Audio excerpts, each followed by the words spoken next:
बहुत समय पहले की बात है। एक घने जंगल में एक छोटी सी गौरैया रहती थी। वह अपने घोंसले में खुशी खुशी अपने अंडों के साथ रहती थी। उसी जंगल में एक विशाल हाथी भी रहता था, जो बहुत घमंडी और निर्दयी था। गर्मियों के दिन थे और हाथी बहुत परेशान था।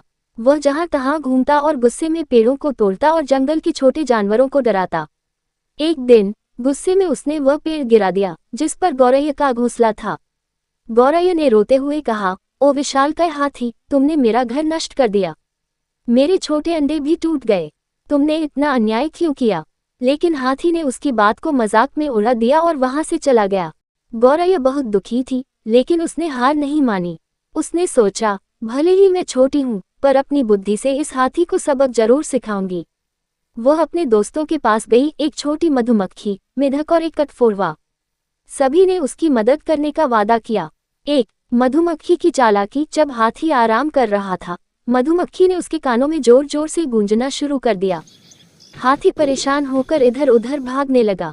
2 कठफोड़वा का हमला। जब हाथी गुस्से में बैठा तो कठफोड़वे ने उसकी आंखों के पास जोर से चोंच मारी, जिससे हाथी की आंखों में तकलीफ होने लगी। 3 मेढक की चाल। इसके बाद मेढक ने एक दलदल के पास जाकर जोर जोर से टर्राने लगा। हाथी ने सोचा कि वहां पानी है, और जैसे ही वह आगे बढ़ा, वह दलदल में फंस गया। अब हाथी पूरी तरह कमजोर हो गया और बाहर नहीं निकल पा रहा था। उसने पछताते हुए कहा, मैंने घमंड में आकर गलत किया, कृपया मुझे माफ कर दो।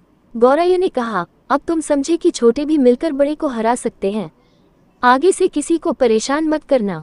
कहानी से सीख। घमंड और ताकत का गलत इस्तेमाल अंत में बुरा परिणाम देता है। एकता में बहुत ताकत होती है। बुद्धि और धैर्य से बड़ी मुसीबत का हल निकाला जा सकता है।